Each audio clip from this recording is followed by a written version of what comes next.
Hello. This is the first time I am making a video for YouTube. I am here to share with you my success at rehabbing my Hamilton Beach garment laundry center. I know there's quite the cult following of these little items. I'll put in a picture here so you know what I'm talking about.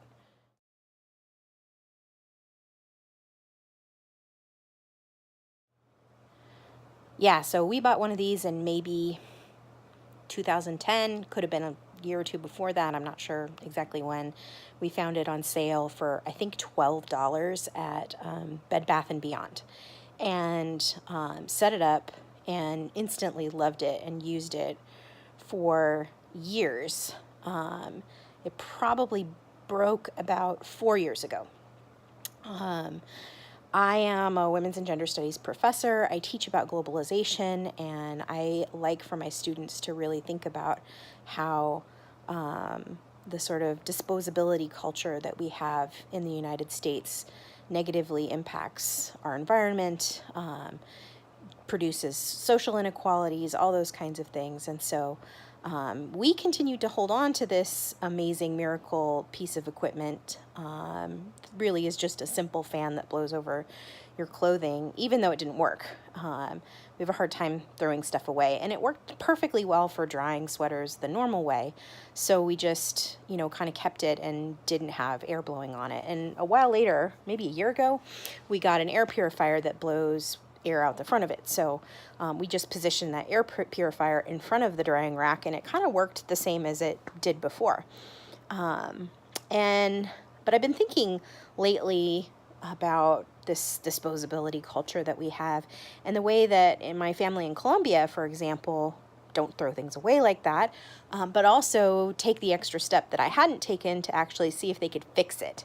And I'm a little technically inclined. I grew up watching my dad fix things and invent things. I call it Colombian ingenuity. And I hadn't really applied my Colombian ingenuity to this particular device yet, but decided, hey, you know what? Why don't I open this thing up, take out the screws, take a look at what's going on inside, and see maybe there's a belt that broke, or, try and get a sense of if this thing is really truly toasted, broken, or if it might be worth taking it to, say, a vacuum repair store and seeing if they could fix the motor. But in the 4 years since this thing broke, I hadn't even taken the initiative to open it up and take a look at it. So this morning I sat down on the floor, I unscrewed the back of it, which was probably 12 different screws. It was really put together well. Opened it up, and inside there was just a ton of dust and grime.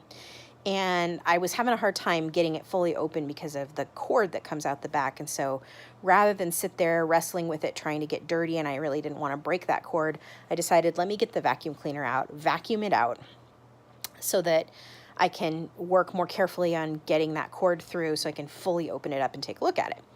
So my partner helps me with this because it's kind of like cumbersome. We get the vacuum cleaner out, vacuum out the inside. Like, mind you, this is not a really good vacuuming job that we've done. Just kind of, swish that thing around in there a little bit to try and get the worst of the chunks of dirt out from the inside.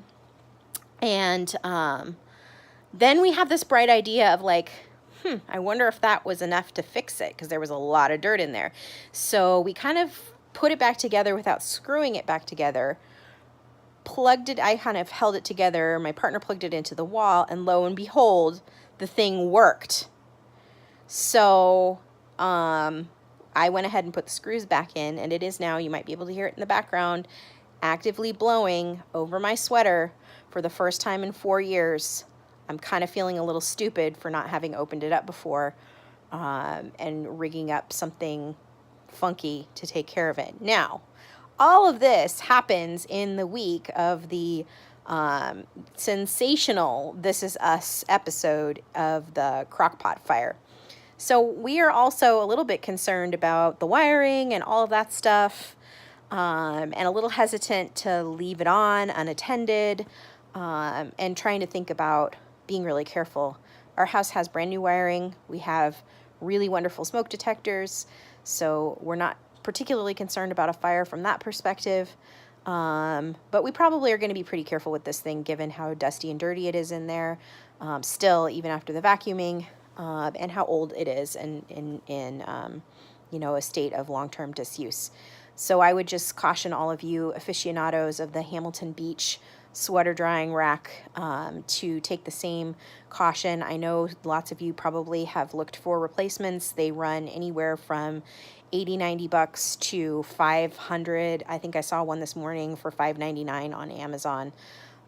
So they have quite the cult following and have been discontinued. So I would encourage lots of you, if you manage to hold on to your broken one, take a screwdriver to the back of it, open it up and vacuum it out and see if it works for you. And then also just that caveat of be really careful about the electrical. I wouldn't leave it running unattended.